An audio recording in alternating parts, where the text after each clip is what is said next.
Hello and welcome to a new edition of True Audio Files.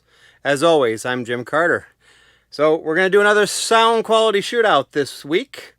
One that probably has been compared quite often to the different variations of these.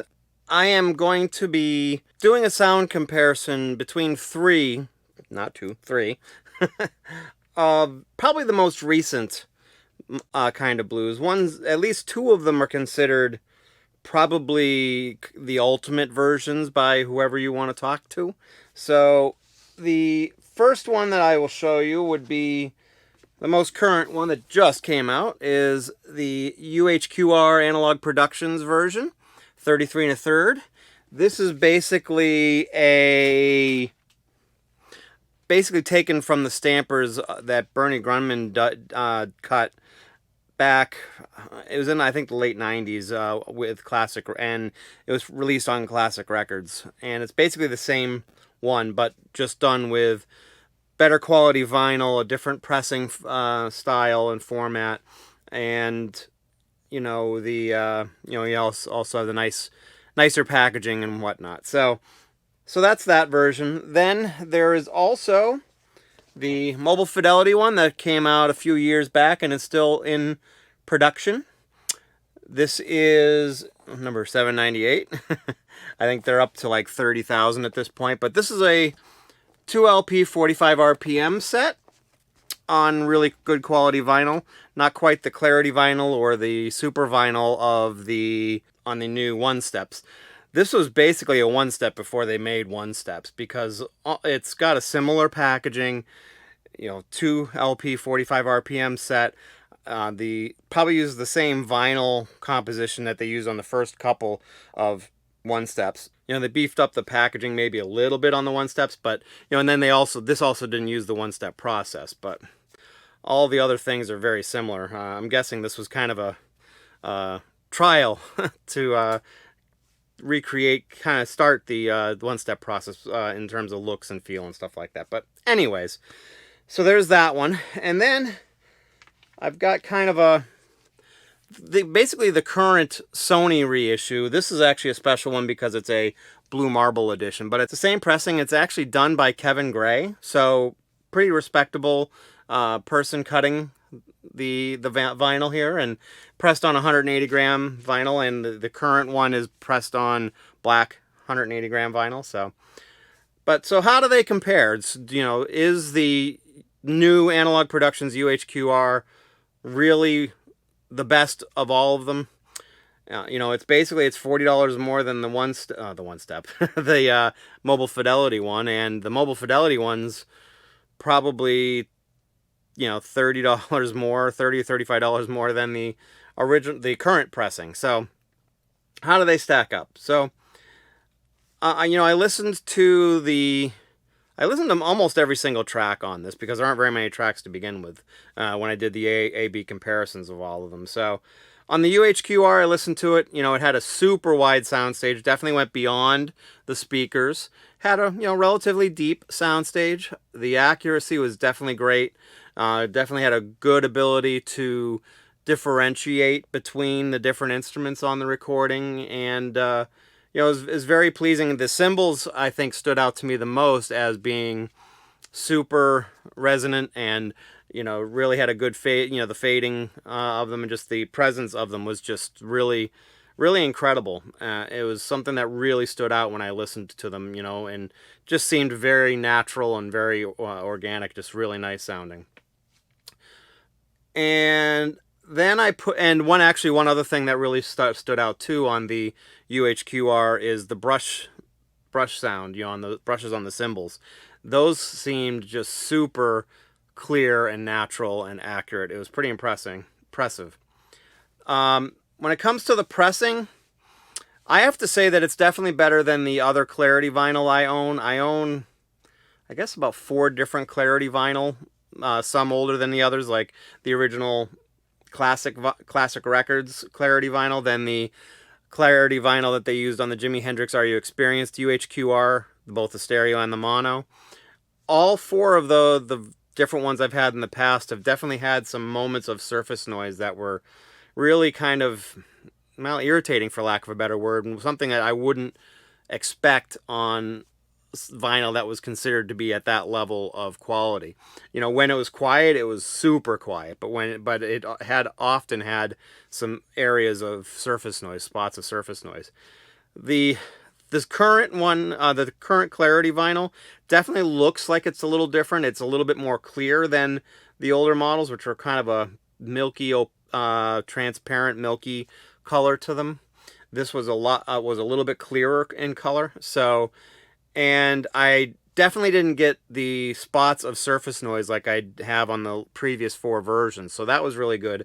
Although there were a couple of spots that were a little bit noisier than others. Overall, it was still really, really quiet vinyl. So I was actually impressed with that. That was the one hesitation for me to buy this version, is because I have not been happy with the clarity vinyl in the past, but they did a good job on this one. So so then I went over to the mobile fidelity one. Mobile fidelity one was definitely cut louder, which you can do when you're 45 RPM, and it seemed like the soundstage was definitely not as wide, which isn't a bad thing, because I actually think that the soundstage seemed a little bit too wide on the UHQR, if that makes sense, because, you know, it just seemed like, you know, they were just almost like right here, as opposed to being more closer, you know, a few more feet in front of you on the stage. But you still had, you know, the great sound stage in terms of the depth of the sound stage. Might say that I had a better vertical soundstage, up and down soundstage. Like the piano in the left speaker was definitely sound a little lower than like, let's say, the saxophone and things like that, which was kind of interesting, kind of cool. And you know, I would have to say though that between the two of them, and the Mofi also had more bass too, which I'm a bass guy, so I like more bass. The UHQR definitely seemed to have a little bit better clarity, may be the proper word, but definitely little tiny bit better clarity on the instrumentation, especially the brushes on the cymbals are where I noticed it the most. But the ride cymbal and the brush cymbals in general just seemed to be a little bit better sounding, and a little bit more natural sounding, have a little bit more presence on the UHQR. But you know, but the mobile fidelity is awesome. You know, like I said, the sound stage is great, clarity is great. You know, it has great naturalness to the sound. You definitely have a great ability to differentiate between the instruments in terms of where they are on the sound stage. So it's awesome. It's very good. So then I went to the current Sony reissue, which again was done by Kevin Gray. And I got to tell you, it wasn't that far off from the one step. The one step definitely did have maybe a slight bit better clarity, but that might be because of the 45 RPM, and I think it was a little bit better quality vinyl, because actually the version I have here, the reissue that I listened to, is actually on special color vinyl. It's a Newbury Comic special. I think I've shown this before, and if you've watched all my previous videos, you may have seen it, but you know, is a blue marble, which is super cool looking, but it is a little tiny bit noisier than probably it should be, or at least in comparison to the mobile fidelity. But I guess I can't expect, you know, I think it was like a $25 copy to have the same quality pressing as a $60 vinyl. So, but yeah, soundstage was almost identical to the mobile fidelity. You may have had a little bit better vertical soundstage on the Mofi in comparison to the Kevin Gray cut, but the Kevin Gray cut sounded great. You know, it was really good, and you know, I would say it's definitely going to be the best bang for your buck. You know, if you don't want to spend $60 or $100 on a Mofi or the Analogue Productions, I think you're going to be pretty happy with it. Now, I will also stress on this that all 3 of them are different mixes. So that's the one thing that's kind of hard and makes it very hard to kind of judge which one is better, because they're technically 3 different mixes. With the Classic Records one, Bernie Grundman actually took the 3-track original master tapes and mixed them down while he was cutting to vinyl. The mobile fidelity one a remix of the original. They took the original 3 tracks like Bernie Grumman did and mixed them down to a 2-track, and that was what Mobile Fidelity used for their mastering. So that might explain some of the clarity differences between the Analogue Productions and the Mobile Fidelity. And I also think it potentially explains a lot for the mix, and I should say the wideness of the soundstage, because I think, and I'm only making assumptions here, but my guess is when Bernie did the mix down, he gave it a much wider soundstage than, I think it's Mark Wilder, I think, is the one who did the mix on the Mobile Fidelity one. And Mark Wilder also did the mix on the current Sony reissue, which is a newer remix than the one that's on the Mobile Fidelity. It's very confusing.